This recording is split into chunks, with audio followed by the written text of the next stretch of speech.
Good afternoon, everyone. I'm Riley King, and welcome to this afternoon edition of the RK Newscast, right here on the Riley King Network, with your U.S. news, international news, business news, and political news. Let's begin this afternoon edition right now. First up, Healing America. ABC News, Kenneth Moten speaks with Open Society Foundation, President Trump and former U.S. Ambassador Patrick Gaspo about what steps need to be taken to move forward. Let's take a look at that video right now.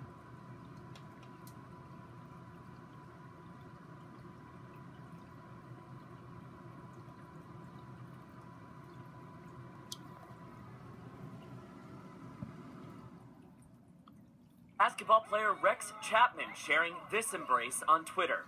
A protester and a police officer in a moment of hope. Chapman, one of so many celebrities using their platforms as a place for conversation, like Oprah and Gayle. I know this is black and white, and this was clearly race when I look at this, and anybody with two eyes sees race too, but it really should be a humane and about humanity. Offering advice. You take your outrage and you use it to work to dismantle the constructs of the injustice. Some channeling that outrage into peaceful protests. Ariana Grande, Tinashe, Shawn Mendes and Camila Cabello, Halsey.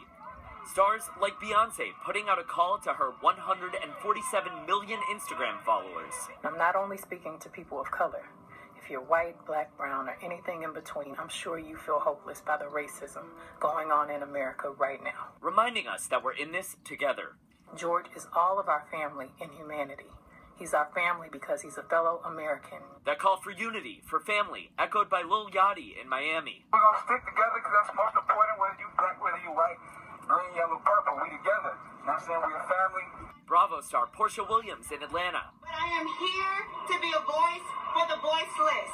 What is going on in black America is not okay. We are not okay. And David Oyelowo sharing this video from Minneapolis with the caption, "Beauty in the midst of brutality." Sports legends also speaking out. Michael Jordan writing, "I stand with all those who are calling out the ingrained racism and violence toward people of color in our country. We've had enough." And Kareem Abdul-Jabbar penning an op-ed for the LA Times saying, "Racism in America is like dust in the air. It seems invisible even if you're choking on it, until you let the sun in. Then you see it's everywhere. As long as we keep shining that light, we have a chance of cleaning it wherever it lands." Kareem Abdul-Jabbar concluding that op-ed saying, "What I want to see is not a rush to judgment, but a rush to justice." Mona, Kenneth? And some levity from Chris Rock over the weekend. He had some stand-up that was posted that said, some jobs just can't have bad apples. Some jobs, everybody's got to be good. Like pilots. Okay, and there you go on that video.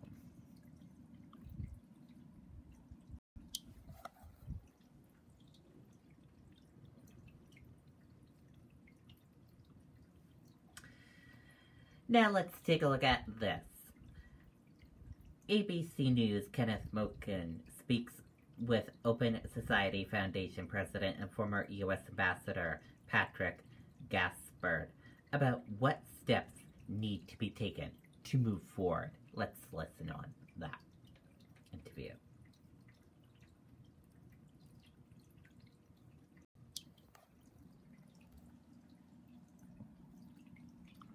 Patrick Gaspo, thank you for joining us, sir. It's been a week since the death of George Floyd. Your thoughts on what we've been seeing in these demonstrations?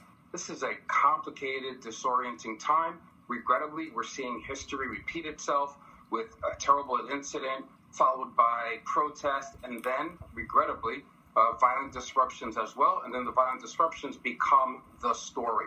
But we're also seeing that there are thoughtful elected officials, thoughtful policymakers that are stepping forward and saying very, very clearly that they're in solidarity with community and that they are determined to work on long-term solutions. Are we hearing enough from our leaders? President Trump, as you know, has been heavily criticized for his divisive and political tweets. But I have to ask you, is there really anything this president can say or do when so many Americans on those streets feel he's not genuine, that he lies, that he will say one thing but tweet another? You know, Kenneth, I think that the people have had enough of the lies. They've had enough of the misdirection. That coupled with the horrific rhetoric that we've seen from him, not just in the tweets, but in the past when he's addressed police, unions, and forces and told them to rough people up, when he puts out these messages about law and order at a time when crime is at an all-time low, and we know that he's trying to impose another coded message about the social order. There's little that this president can say. There's much that our governors, our mayors, our senators, and our members of Congress can not only just say, but do as well. I want to remind our viewers that you worked in former President Obama's administration. I want to read you something the former president said, quote, "It falls on all of us, regardless of our race or station, to work together to create a new normal in which the legacy of bigotry and unequal treatment no longer infects our institutions or our hearts." I have to ask you, sir, how do we begin to do that? Well, we do that by recognizing that what just happened to Mr. Floyd is not a one-shot deal. We cannot just have a prescription for the injustice that he faced in the streets, but we need to have a much broader, much deeper conversation about public policy around policing. We also have to recognize that those who have been left out of the social contract find no reason to adhere to the social contract, which is why you get protests that turned into near riots in our streets. That recognition is important. We as Americans, white and black and brown, have to sit in this pain, sit in what happened to Mr. Floyd, and use it as a catalyst for much deeper, profound systemic change, where we can ask ourselves terribly important questions about who we police, how we police them, why we use the police as the instrument of governance and democracy in places where other interventions would be much more inspired. Okay, and there you go on that video in that interview.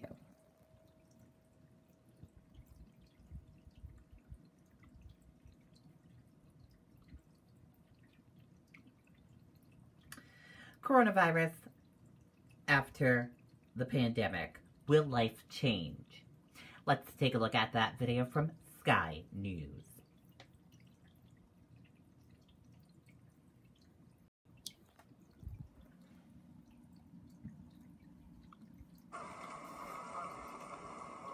You can't always see the changes that coronavirus is making to the way we will be living our lives.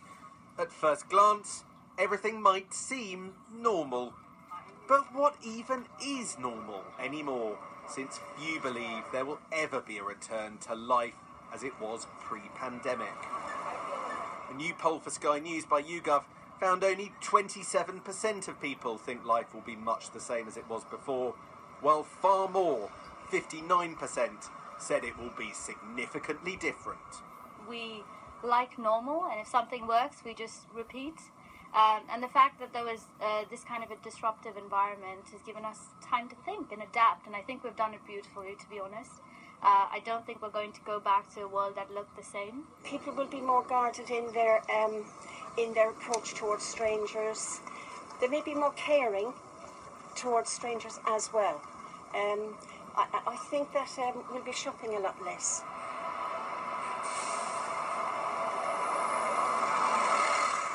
So what does that mean for Europe's busiest shopping street? Or at least it was, potentially facing an existential crisis. But what do people want? Well, the message is bleak for the high street. 39% of people we surveyed think they'll go back to shopping in stores, while almost half, 49%, said they'll continue online. When everything goes back to normal, I don't think I'll rush straight away because everyone's going to be rushing. I feel like I'll still be online for a while. Might even stay online, it just depends. I feel like when you shop online, things are cheaper anyway. I think what will happen is that I will probably, for more important things like, I don't know, clothes, things like that, I think I'll probably be doing a lot more shopping online. But for groceries, things like that, I think I'll still be going out. This all might be part of a trend to stay at home more, with the future of the daily commute also in doubt. 40% of those we asked said they'd return to commuting back to the workplace, while 47% said they'll continue from home. Companies will realise they don't need to maintain massive office complexes, and that most of their staff can actually work from home. So there won't be the demand for office space. Where you spend your time changes who you spend your time with. 37% claim lockdown brought them closer to their partner. Do you think actually there have been any personal upsides for you in the pandemic, in the way? Closer to my family. I appreciate my friends. I appreciate simple things. And what I think I've taken from it is that we don't need as much. We don't need to be rushing around as much. And basics, simple things are pleasurable and they matter. Relationships and enjoying this amazing weather. Coronavirus has been a devastating experience for so many in society. But collectively, the experience of lockdown has provided some glimpses for people of what could be done better. Is now a moment for a shake-up that means the country and the globe could do things better in future? Lockdown has meant a lot less of this. Pollutants of all forms. Breathing in purer air is popular, it turns out. I think a lot of people have started to appreciate the outside spaces a lot more. Also, I think, I don't know, people are starting to see how nature is reacting to us not being around, which is fantastic. It's kind of like almost the start of a blueprint of a new future. Many agree. Asked to pick the top issue facing the globe, 33% selected climate change and the environment. This is more than twice as many who think preventing future pandemics is a priority, selected by 15% of people. Meanwhile, just 3% chose terrorism, despite its dominance in the early years of this century. We spent lockdown dreaming of a more idyllic future. But the truth is we won't be able to stay afloat without emergency support for some time to come. Sam Coates, Sky News. Okay, and there you go on that video and that report.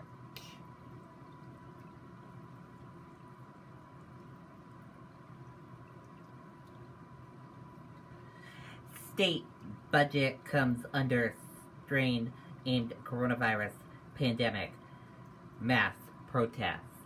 Let's take a look at that video from CNBC.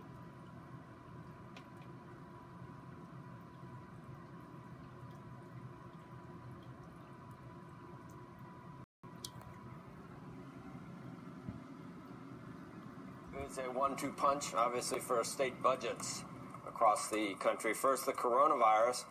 Now add to that civil unrest. Ilan Mui joins us now with more. Hey, Ilan. Hi, Joe. Well, of course, state and local leaders are still taking stock of the personal and physical damage from the protests, but they're also bracing for a fiscal hit as well. The budgets of many of the big cities where these protests have been taking place have already been under strain from the coronavirus. Just a few days ago, Atlanta's Mayor Keisha Bottoms told lawmakers that her city is facing a $35 to $40 million revenue shortfall this year, and that she's, quote, squeezing every dime.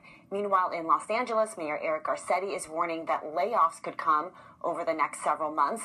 And the National Association of Counties told us that the pandemic is expected to cost its members $144 billion through next fiscal year. And it said the protests may add to the economic volatility, but counties will work to protect our residents and keep our communities safe. So though there are no hard numbers around the cost of these protests just yet, as a point of comparison, back in 2015, in the aftermath of the death of Freddie Gray in Baltimore, the city estimated that the cost of responding to those protests was $20 million. Guys, we already know that these protests are bigger, they're more widespread, they've been more destructive, and it's still not clear that they're over. Okay, there you go.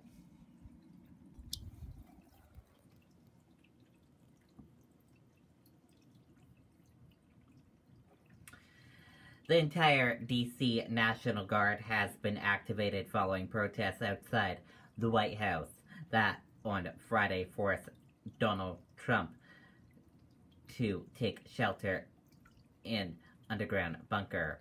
The president's tweets are also seen by critics as adding fuel to the fire.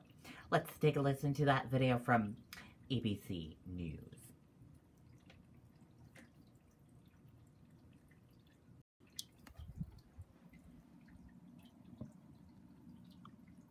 Meanwhile, we've learned President Trump took shelter in a bunker underground Friday night as protests escalated. ABC's Inez de la Cuatera has the new details.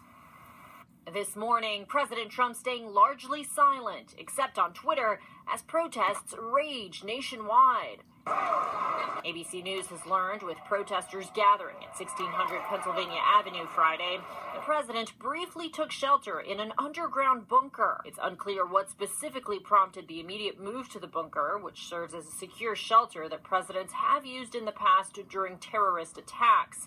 According to an email sent to staff Sunday night, the White House is maintaining an elevated security posture due to the ongoing protests.